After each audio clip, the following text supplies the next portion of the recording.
Siempre que doy la primera clase en un curso de patología, siempre intento enfatizarles a mis estudiantes una perspectiva.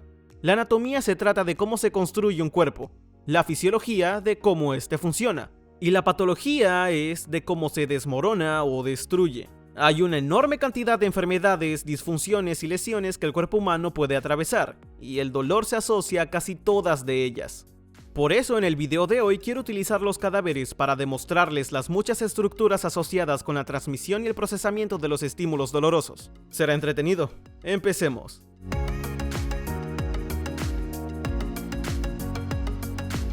El dolor obviamente no es algo que queramos experimentar, pero quiero que piensen en un momento cómo sería su vida sin él en absoluto.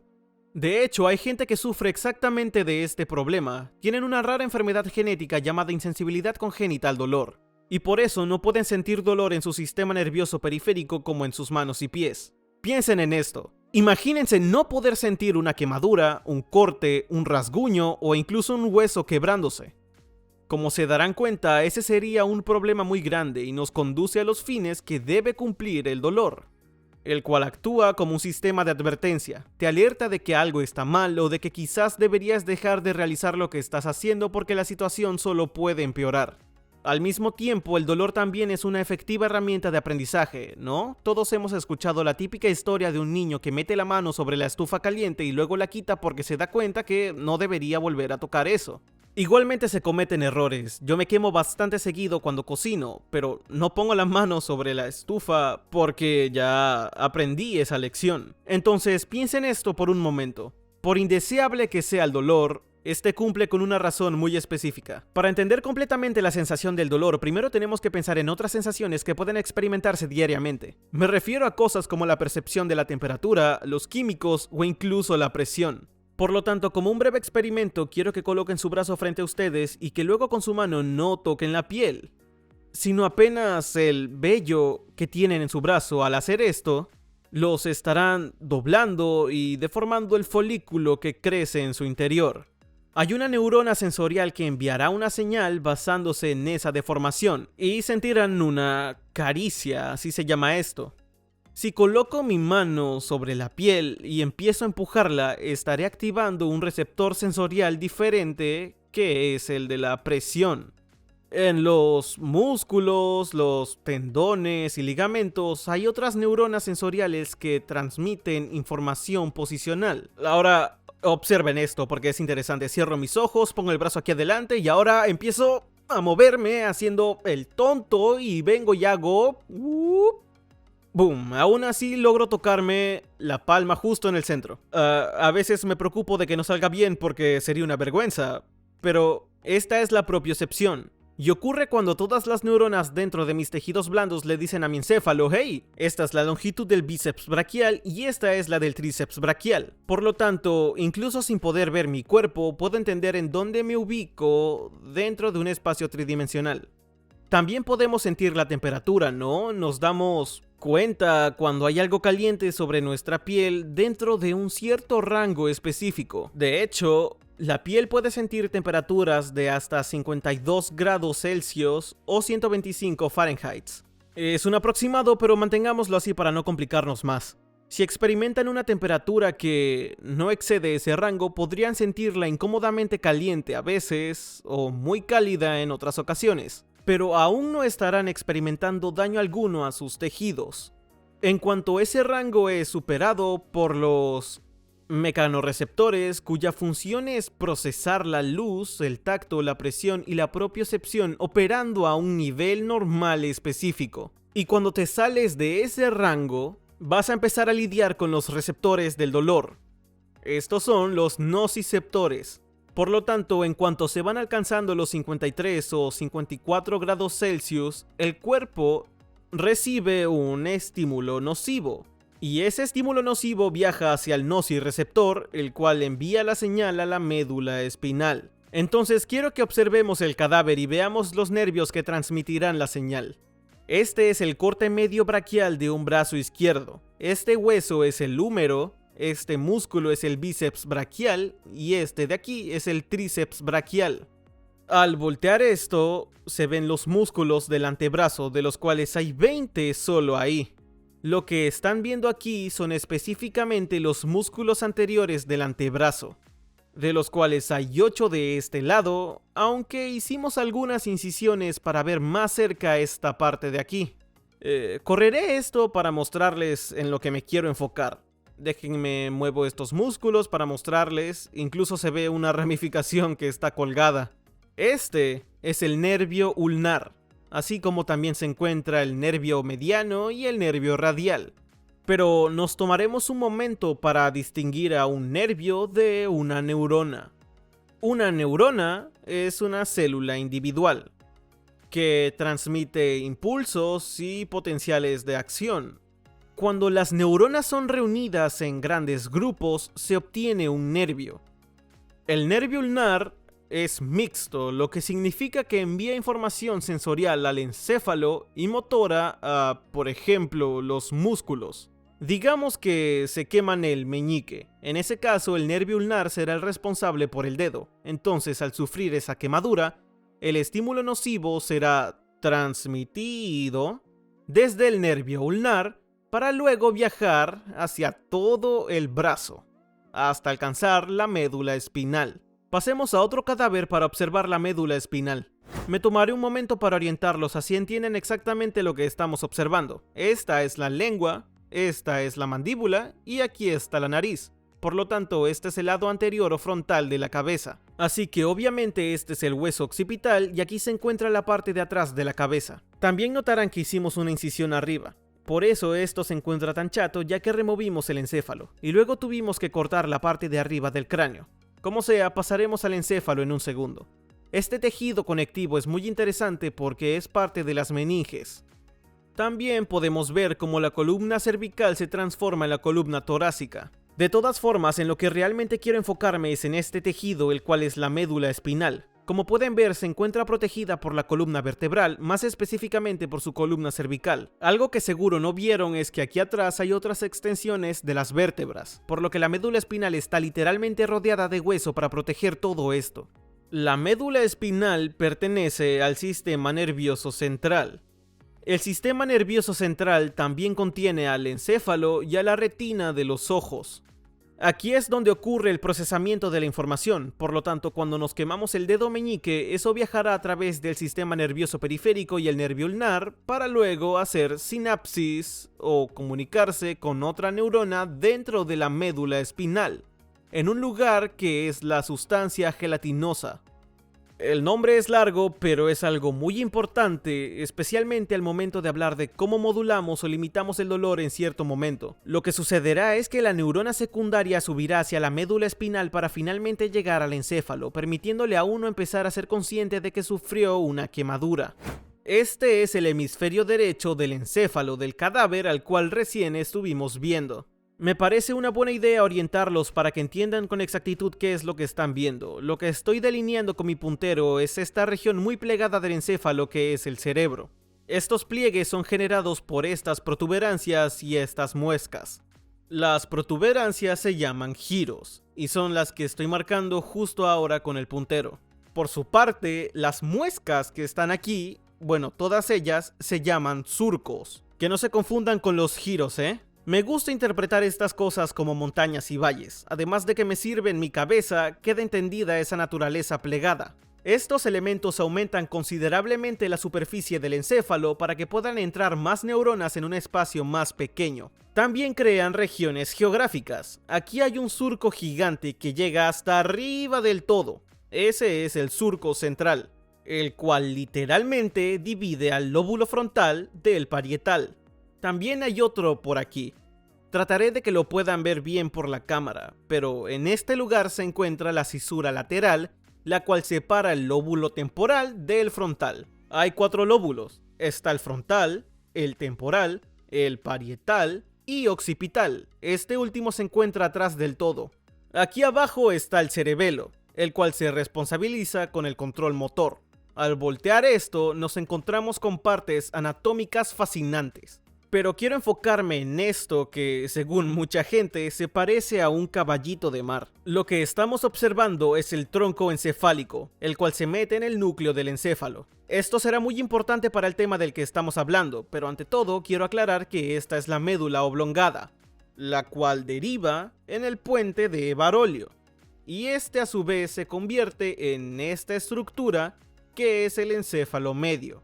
Estas tres estructuras juntas constituyen el tronco encefálico, que luego deriva en el tálamo, el cual es muy importante porque la neurona secundaria que antes dijimos que transmite la señal del dolor irá hacia el tronco encefálico para dirigirse directamente al tálamo.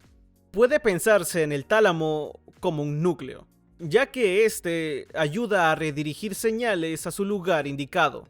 Entonces, esa no es la única función que hace, ya que se encarga de varias cosas más, pero esa es la que más se le conoce, así que la señal del dolor llega y nos dice, ok, nos estamos quemando, así que tengo que alertar a esta y esta zona. Así es como se distribuye señales a varias partes del encéfalo.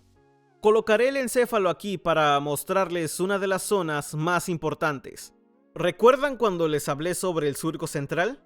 Hay una línea central que va desde el lóbulo temporal hasta arriba del todo, hasta llegar hasta atrás. Se lo señalo muy por encima. Esta área es la corteza somatosensorial primaria, o simplemente la corteza sensorial. Esto se ocupa de las sensaciones. Es el lugar en donde se genera la conciencia sobre las sensaciones del cuerpo, por lo que hay zonas que se vinculan muy específicamente a partes del cuerpo.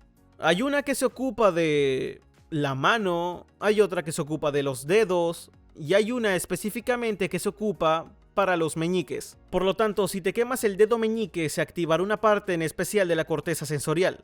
Y ahí es cuando uno es consciente del hecho de estar quemándose o haber sufrido una quemadura.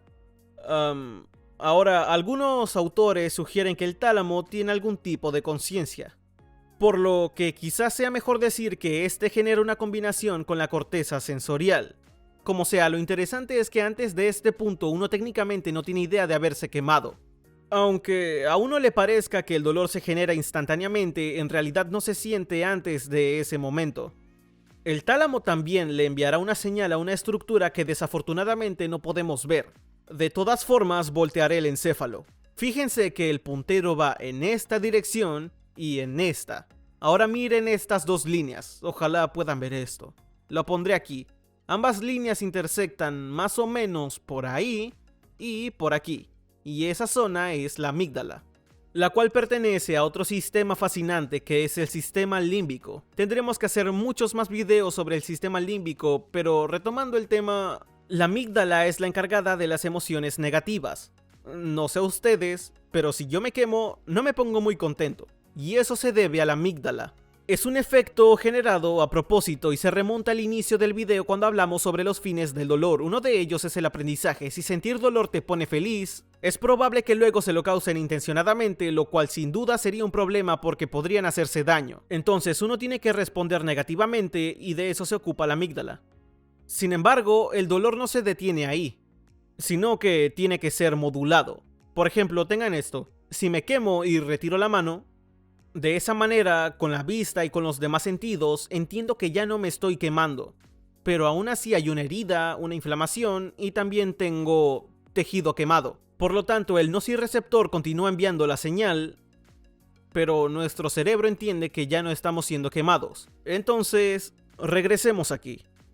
Ok, el tálamo le enviará una señal a esta estructura, la cual no parece significativa, pero quiero explicar lo que la rodea para que entiendan exactamente qué estamos observando. Se darán cuenta de que aquí hay espacios huecos dentro del encéfalo. Estos se llaman ventrículos. Este es específicamente uno lateral. Hay uno secundario en el hemisferio izquierdo, pero ese no lo podemos ver. Entonces, hay dos ventrículos laterales. El tálamo tiene dos lóbulos, uno en cada hemisferio. Entre ellos hay un espacio vacío que estoy marcando con el puntero y que ese se conoce como el tercer ventrículo. Aquí abajo, entre el cerebelo y el tronco encefálico, se encuentra esta estructura triangular, este hueco que es el cuarto ventrículo. En estos espacios se produce el líquido cefalorraquídeo, el cual se desplaza desde los ventrículos laterales y el tercer ventrículo hasta el cuarto ventrículo, de donde sale para bañar al encéfalo y rodearlo. permitiéndole flotar dentro del cráneo.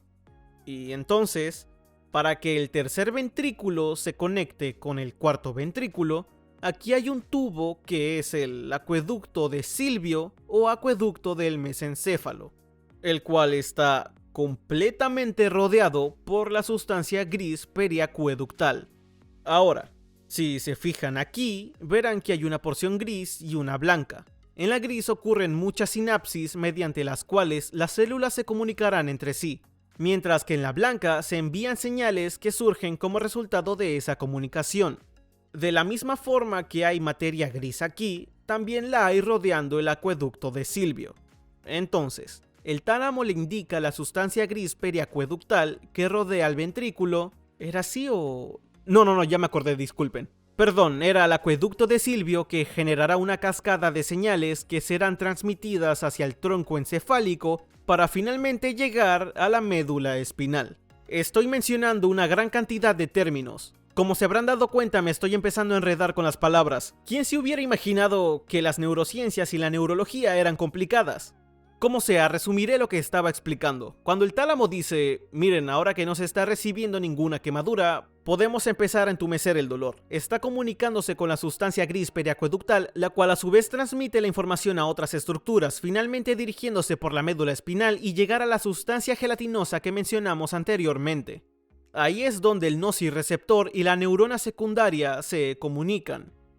Es en ese lugar en donde el cuerpo secreta opioides endógenos, lo cual es estupendo. En otras palabras, el cuerpo literalmente crea su propio analgésico y lo secreta en ese espacio, interfiriendo con la habilidad de esas neuronas para activarse con normalidad.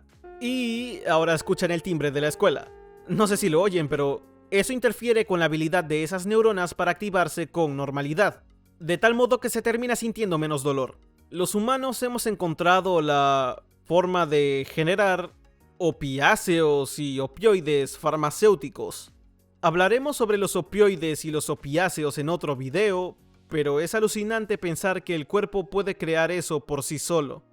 Esto me conduce a un tema que realmente quiero abordar, es la subjetividad del dolor. No quiero decir que el dolor solamente esté en tu cabeza, pero el dolor solo está en tu cabeza. Les dejo una forma muy fácil de pensar en esto. Algunos habrán escuchado sobre sensaciones fantasmas. Las personas con amputaciones han dicho durante años sentir a veces dolor o quizás picazón en una extremidad que fue extirpada.